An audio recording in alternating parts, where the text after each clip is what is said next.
Bismillahirrahmanirrahim.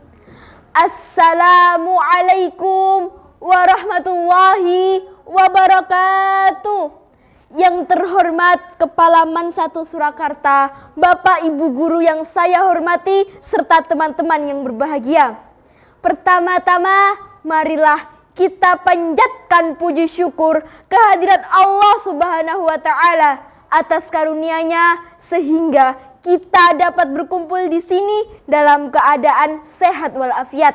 Salawat dan salam tak lupa kita haturkan kepada junjungan kita Nabi Agung Nabi Besar Muhammad Sallallahu Alaihi Wasallam. Semoga kita mendapatkan syafaatnya di yaumul akhir nanti.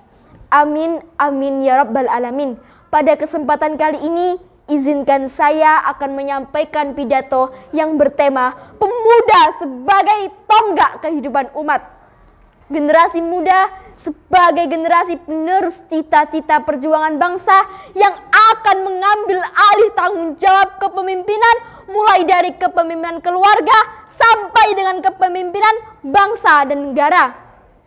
Sehingga generasi muda sekarang dengan kepribadian yang belum stabil gemar mencari-cari pengalaman yang baru yang sangat mudah terpengaruh untuk mengadopsi nilai-nilai yang mereka anggap modern dan untuk dijadikan sebagai anutan dalam menjalani kehidupan mereka. Insinyur Soekarno pernah mengatakan, "Beri aku 10 pemuda akan kuguncang dunia." Pantas jika dikatakan pemuda adalah penentu maju mundurnya suatu negara. Pemuda merupakan tulang punggung negara. Pemuda penerus estafet perjuangan terhadap bangsanya. Generasi muda, mereka merupakan sosok yang tangguh, yang butuh bimbingan untuk menjadi sosok yang berguna bagi diri sendiri dan juga orang lain. Maka dari itu, peran orang tua, keluarga, lingkungan, dan teman-teman sepermainan akan memengaruhi karakter generasi muda. Tantangan yang tapak dan jelas terhadap kehidupan ini, khususnya kepada generasi muda saat ini, seperti yang pertama, munculnya fenomena pergaulan antara mereka yang jauh dari tuntunan syariat Islam, seperti bergandengan tangan, berpelukan, pergaulan bebas. Bahkan jauh lebih dari itu dianggap sesuatu yang lumrah.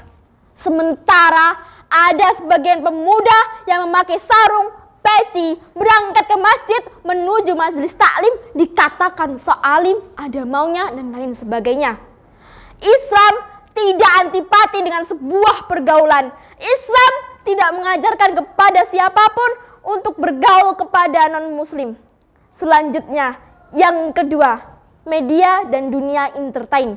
Gemerlapnya dunia hiburan yang didukung dengan media membuat kita dan para generasi muda dapat terlena olehnya. Sebuah catatan, hampir 90% tayangan yang ada kurang mendidik dan kurang bermanfaat untuk membangun generasi Islam yang cerdas. Dan yang lebih membahayakan lagi, terhadap perkembangan pola pikir anak. Dapat kita lihat mereka lebih hafal dengan lagu-lagu orang dewasa, cara bicara orang dewasa. Mereka lebih hafal dengan para salaf daripada tokoh pejuang agama Islam. Mereka lebih hafal sinetron percintaan daripada menghafal Al-Quran dan membaca buku pelajaran.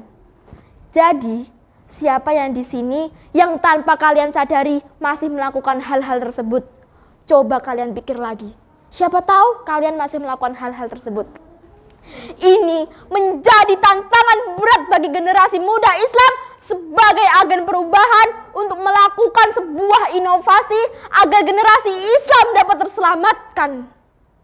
Yang ketiga, gaya hidup. Mungkin kita masih ingat sebuah fenomena tentang jilbab. Jilbab sendiri adalah gaya pakaian muslimah yang menggunakan jilbab, namun dibalut dengan pakaian yang kelihatan ketat sehingga membentuk lekuk tubuh. Kita menjadi bingung, sebenarnya mereka itu menutup aurat ataukah membentuk aurat?